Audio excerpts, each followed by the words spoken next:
My cousin Patrick showed up at my company last Thursday wearing a polo shirt with my company logo that he had printed himself. He told my receptionist he was the new operations manager. She called me confused because we don't even have that position. That's when I knew my parents had finally made their move. I'm 34. I started my distribution company with my best friend Bobby 8 years ago. We handle logistics for small businesses across 3 states. Bobby is my COO. We built this from nothing, 2 guys with a used truck, and now we have 42 employees and a warehouse. Bobby has been my brother in every way that matters since we were 14. Patrick is blood family. My Aunt Janet raised him alone, and when she got sick during senior year, my parents took him in. They were supposed to raise us equally. Instead, they decided Patrick was the son they actually wanted. I got good grades and stayed out of trouble. And somehow that made me the boring disappointment. Patrick needed saving, needed extra attention, needed their unconditional support through every disaster he created. And here's where the trauma drops, folks. This is that classic toxic family dynamic where the kid who does everything right becomes invisible. And the kid who sets fires gets all the attention because he's struggling. Meanwhile, I'm out here building an actual empire with my real brother, Bobby. And my parents are like, but what about Patrick, though? 20 years of being the reliable one, and all it got me was being overlooked. That's the thing about dysfunctional families. They don't reward success. They resent it. Patrick went to prison 2 years ago for assault. He beat a guy outside a bar bad enough for 3 weeks hospitalization. My parents visited him weekly, put money on his commissary, hired his lawyer. When I pointed out maybe he should face consequences, my mother said I had no compassion and family supports family no matter what. 3 weeks in the hospital. That's not a bar fight. That's attempted manslaughter. And my parents are treating him like he got a parking ticket. Weekly visits, commissary money, a lawyer. Meanwhile, if I probably jaywalked in 2003, they'd still be bringing it up at Thanksgiving. Family supports family no matter what. Your nephew almost killed somebody. There's got to be a limit. There's got to be a line somewhere. He got out 6 weeks ago. Immediately, my parents started telling me to give Patrick a job. When I said I'd consider entry-level if he passed a background check and stayed clean for 6 months, my father lost it. Said I was treating my own blood like a criminal. I reminded him Patrick was a convicted criminal. You're treating him like a criminal. He is one, legally, officially. The state has documentation. And honestly, I was being more than generous. Entry-level, background check, 6 months clean. That's not punishment. That's called basic hiring practices. You know how many companies wouldn't even look at Patrick's application? I was offering a pathway, and they acted like I asked him to crawl through glass. Then the demands escalated. My mother called saying Bobby needed to go. She said Bobby had been holding me back, that Bobby only cared about his share, that Patrick could do Bobby's job better because Patrick understood loyalty. I told her she was insane. Bobby and I built this together. Hold on, she said, Bobby needs to go. The man who helped build this company from a used truck, the 50% owner, and Patrick, fresh out of prison, would be a better COO because he understands loyalty. Patrick's most recent demonstration of loyalty was assaulting a stranger outside a bar. That's not loyalty, that's rage. Bobby's been my partner for 8 years, but sure, replace him with the guy who makes polo shirts at home. That's when she said she would tell everyone what really happened in college. I laughed because nothing happened. I went to state school, got my degree, worked 2 jobs, graduated with honors. Most controversial thing I did was fail chemistry sophomore year. But she had a plan. She told me Patrick's girlfriend, Leah, had written a social media post claiming I assaulted her at a party in 2012. Leah and I have met exactly twice, both times at family gatherings with dozens of witnesses. But the post was written and ready. My mother said if I didn't do right by family, it goes live. She said, blood comes first and Bobby is replaceable. I need everyone to understand what just happened. This man's mother, the woman who raised him, just threatened to help publish a false assault accusation to destroy his life unless he fires his best friend and hands his company to a violent felon. His own mother. And she had this whole thing pre-written, ready to go, like it was a press release. Blood comes first. Apparently, blood also comes with fabricated felonies and blackmail. This isn't family. This is an organized crime unit with a matriarch. I hung up. That was Sunday. Thursday morning, Patrick appeared in my lobby with his homemade polo. 20 minutes later, my father walked in telling my receptionist, Amelia, he was the new HR director and needed employee files. Amelia called me. I told her to have them wait and I'd be down in 10 minutes. Then I called Bobby to my office. Time to explain why my family had just invaded our company. What happened in that lobby made everything worse. So Patrick shows up with his arts and crafts polo.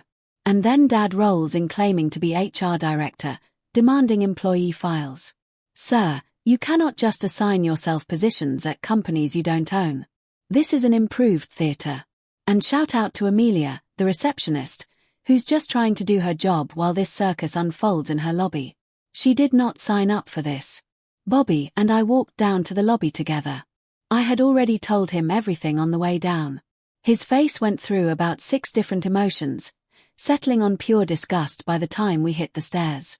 Patrick was sitting in one of our waiting chairs like he owned the place.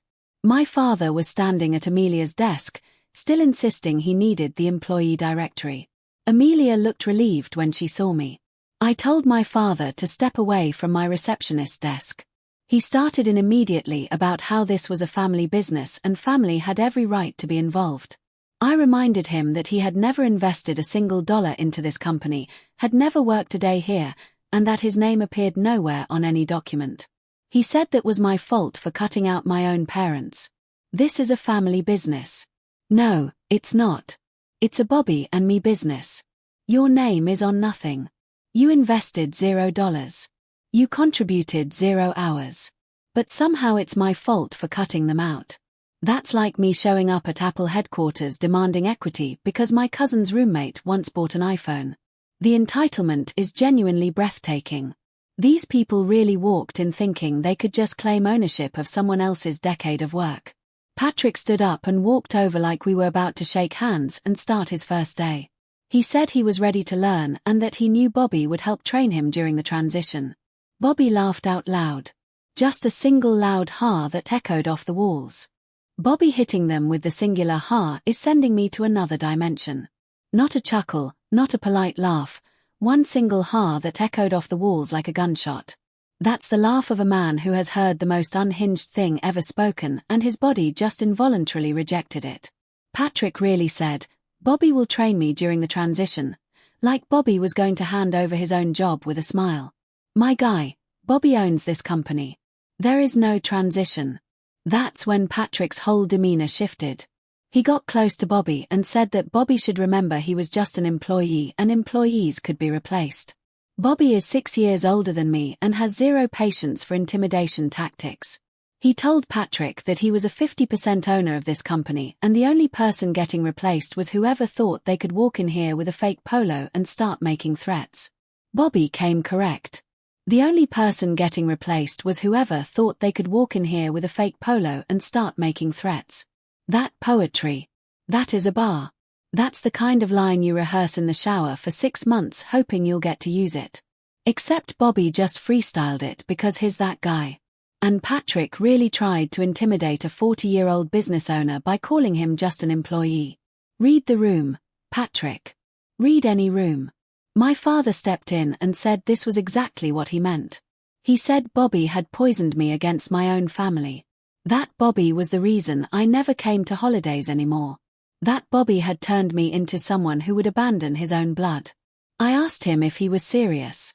I stopped coming to holidays because every single gathering turned into a Patrick intervention where I was expected to contribute money or time or excuses for whatever his latest crisis was. Classic deflection. Blame the outsider. It's not that your family is toxic and exhausting. It's that Bobby brainwashed you.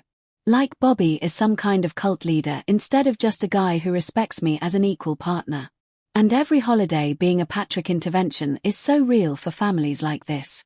You can't even enjoy turkey without someone passing around a collection plate for Patrick's latest disaster. That's not a holiday. That's a shareholder meeting for a failing investment. My father said that's what families do. They sacrifice for each other. He said I had this successful company and Patrick had nothing. And the Christian thing to do was to share my blessing. I asked him where his Christianity was when Patrick put a man in the ICU. Oh, now it's about Christianity. Now we're bringing Jesus into the hostile takeover. Share your blessings, sir. Your nephew isn't asking for a loan. He's trying to steal a company with fabricated assault charges. And me coming back with, where was your Christianity when Patrick put a man in the ICU? Is the kind of checkmate that ends family reunions. You want to play the morality card? Cool. Let's actually talk about morality. Let's see how that goes. That's when things escalated. Patrick shoved Bobby. Just a hard push to the chest. Bobby stumbled back into Amelia's desk. I stepped between them immediately and told Patrick if he touched anyone in my building again, I would have him arrested and his parole officer would be getting a very detailed call. Patrick just committed assault on parole in front of witnesses in a building with probably security cameras because he couldn't handle being embarrassed by a man who actually earned his position. This is why Patrick went to prison in the first place. The second things don't go his way, he gets physical. And he just handed me the entire case on a silver platter. Patrick backed off, but he was smiling. He said, "Go ahead, make that call and see what happens when Leah's post goes live." He said, "You had until Sunday to make the right decision or my reputation would be destroyed and all my clients would know exactly what kind of person I really am." The smile is insane. This man just assaulted someone and he's smiling because he thinks his trump card, a fake accusation, is going to save him. He's standing there like a movie villain doing a monologue when the hero already planted the bomb. Patrick really thinks he's in control here. He's got no idea what's about to happen. My father nodded along like this was a completely reasonable negotiation. He said they didn't want to do this the hard way, but I was forcing their hand. He said all I had to do was give Patrick a chance and make Bobby a silent partner instead of COO and this would all go away. Dad is just nodding along to blackmail like they're negotiating a used car. We don't want to destroy your life with false accusations, son, but you're making us. That's not negotiation. That's extortion. And they're doing it so casually, like they rehearsed this in the car on the way over. Just demote your best friend and give everything to the violent felon and we'll make the threats go away. I'm actually stunned at how comfortable they are with being criminals. I looked at my father and told him I needed him to understand something very clearly. I said I had spent the last 15 years watching this family choose Patrick over me for everything. I said I had made my peace with being the afterthought. But threatening my livelihood and my business partner with fabricated accusations was a line I never expected even from them. This moment is everything. 15 years of being invisible, of being the backup child, of watching Patrick get bailed out over and over while I got overlooked, and I finally just say it out loud in front of everyone. I made my peace with being the afterthought. That's devastating because it's true. I accepted a long time ago that I'd never be the priority. But this was too far even for a family that had already gone too far 100 times. My father said I was being dramatic and that Leah's post was just insurance. He said once Patrick proved himself, they would delete everything and we could move forward as a family. Just insurance. False assault accusations are just insurance. Now they're literally planning to destroy my reputation and they're framing it like it's a security deposit. Once Patrick proves himself, we'll delete it. Oh, wonderful. So after he successfully steals the company he has zero qualifications to run, then you'll stop threatening your other son. Father of the Year energy right here. 8 of my employees had gathered near the warehouse door watching this whole thing. 3 customers were in the parking lot. My mother pulled up in her Bic right as I was about to respond. She got out and walked straight toward me with her phone in her hand. She said Leah was waiting for her signal. She said all I had to do was say yes and nobody gets hurt. Mom pulling up like a mob boss with Leah on standby. All you have to do is say yes and nobody gets hurt. This is your son, not a hostage situation. But in her mind, it is a hostage situation.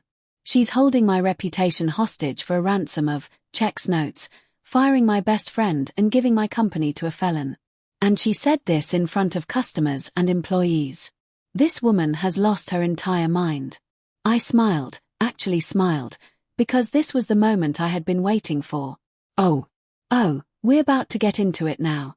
That smile, that's the smile of someone who has been preparing for this exact moment. I didn't panic. I didn't freeze. I smiled.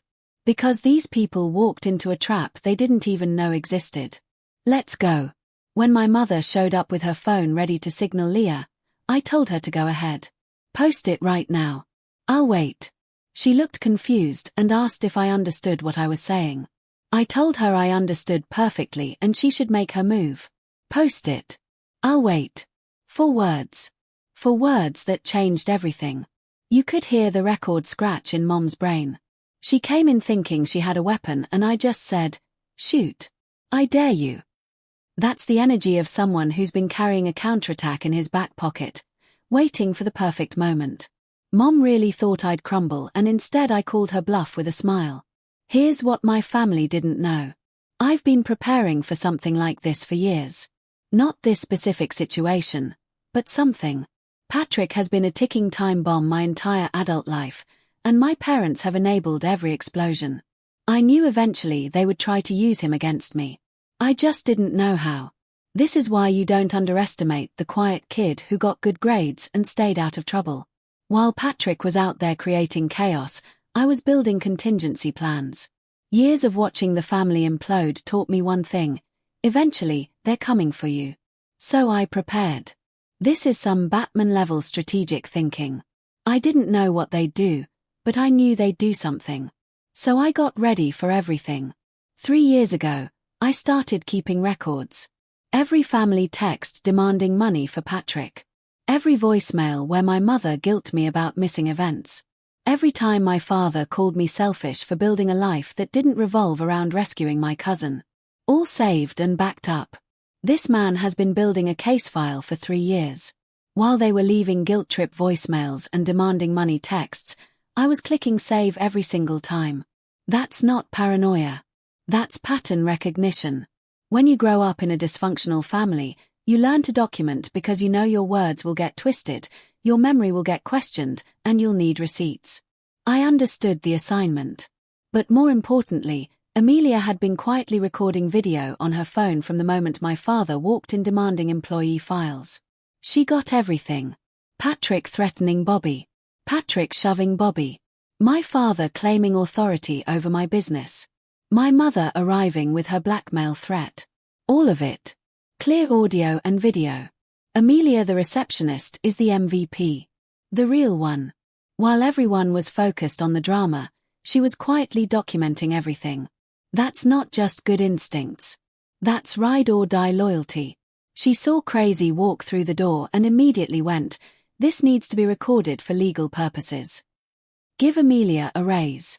Give Amelia a bonus. Give Amelia her own parking spot with her name on it." I told my mother that if Leah posted that fake accusation, I would file a defamation lawsuit against Leah, a harassment complaint against Patrick, and pursue assault charges for what we had on camera. I said I would also send the video to Patrick's parole officer and let them decide if threatening business owners and committing assault violated his release terms. I laid out the whole counterstrike in one breath: defamation suit, harassment complaint, assault charges, parole violation report, every single move mapped out. Mom came in thinking she was holding all the cards. And I just flipped the table and revealed I had a royal flush the entire time. You can try to blackmail someone, but maybe make sure they don't have video evidence of your crimes first. My mother's face changed. She looked at Amelia, still holding her phone. She looked at my father, then Patrick. She said I was bluffing. "You're bluffing." The last desperate words of someone who just realized they've lost. She's looking around like, "Wait, we're the bad guys on camera right now." Yes, you are. And you have been for the last hour. The denial is strong, but the evidence is stronger. I pulled out my phone and showed her a message already composed to an attorney I had consulted 2 weeks ago when their threat started. I told her all I had to do was press send, A pre-typed message to an attorney, ready to go, one button away from nuclear war. This man came prepared. I walked into that lobby with my finger hovering over the launch codes. While they were busy threatening me, I had already wargamed every possible outcome. That's not just smart. That's what happens when you grow up constantly having to defend yourself against your own family. Patrick lost it. He started yelling that I had always thought I was better than him, that I abandoned him when he needed family, that I only cared about money. He said I was the reason he went to prison because I refused to give him a job years ago and he had to do desperate things to survive. Ah, yes, the classic "it's your fault I'm a mess" speech. Patrick beat a man so badly he was hospitalized for 3 weeks, but somehow that's my fault for not giving him a job 5 years earlier. The mental gymnastics.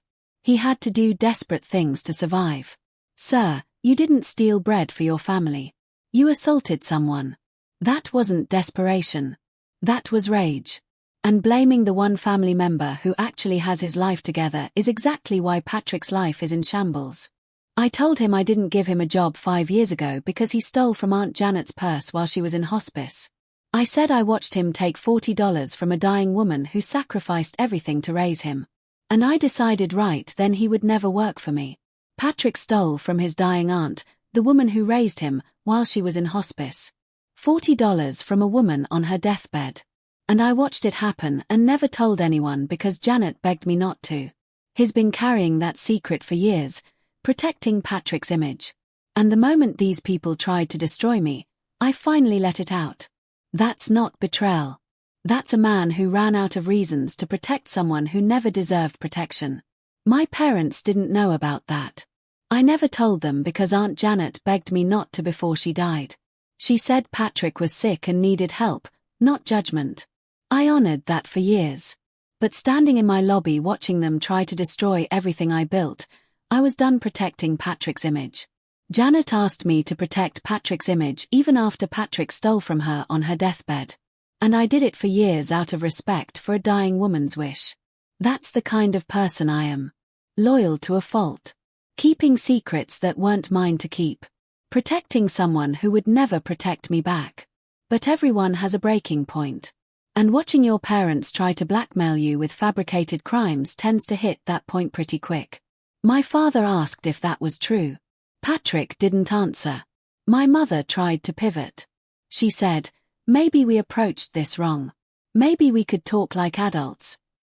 She asked if we could go somewhere private and discuss options. Now she wants to talk like adults. Now, after the threats, after the blackmail, after showing up with her phone ready to destroy your son's life.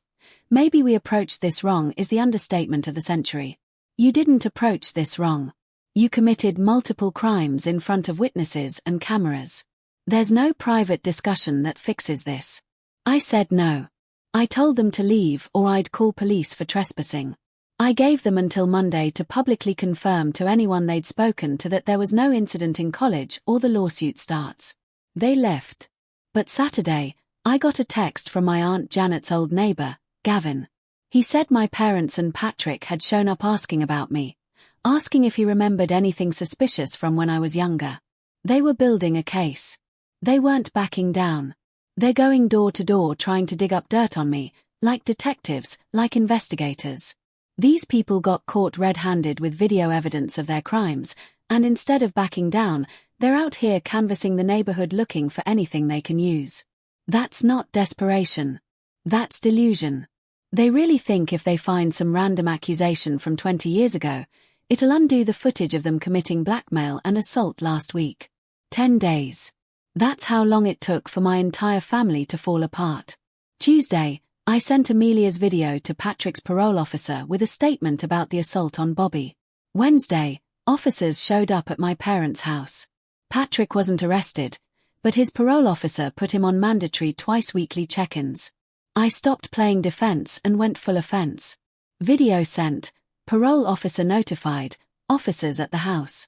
Patrick might not be back in prison, but he's now under a microscope, every move watched, every check-in documented. One more slip-up and he's done. The man who walked into that lobby thinking he was about to become operations manager is now explaining to his parole officer why he assaulted someone on camera. Same day, My attorney sent a cease and desist to Leah about the defamation post. The letter made clear that publishing false accusations would result in immediate legal action. Leah panicked and called my mother crying, saying she never wanted to post it. She was just doing Patrick a favor. Leah folded immediately. The second a lawyer's letterhead showed up, she was on the phone crying to Mama, saying she never wanted to do it. Just doing Patrick a favor. Girl, the favor was going to be a felony. You were about to publish false assault accusations and you thought it was a favor. The whole house of cards is collapsing because none of these people actually thought through the consequences of their actions. My mother showed up at my office Thursday. Amelia wouldn't let her past the lobby. She stood there 20 minutes begging to talk to me, saying this was a misunderstanding.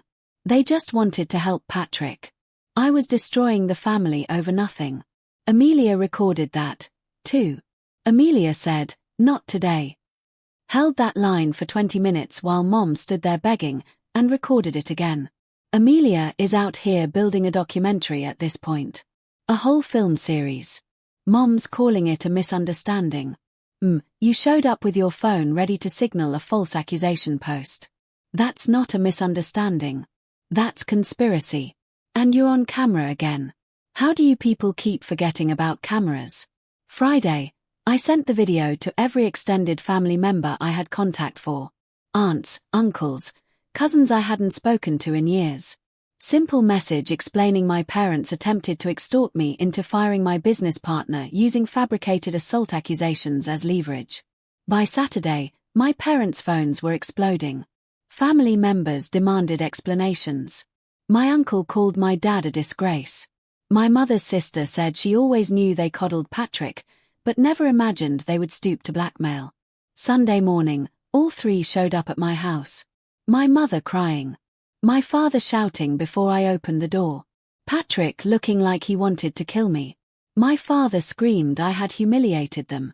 He said I ruined Patrick's rehabilitation. He said I was no longer his son. My mother kept saying blood protects blood, that I betrayed them.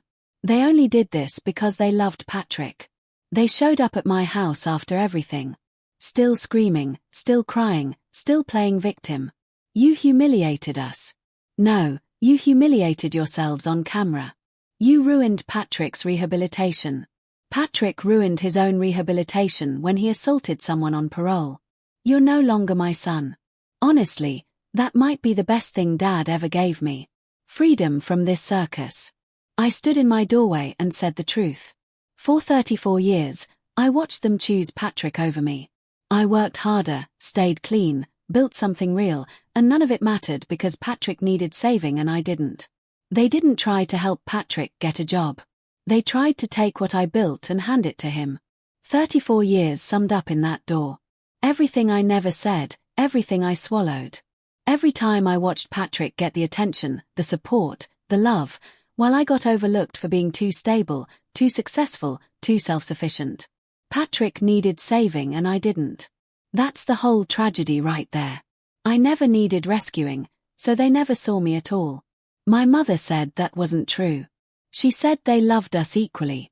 I asked why she never threatened to destroy Patrick's reputation when he beat a man half to death. Why unconditional support only applied to him.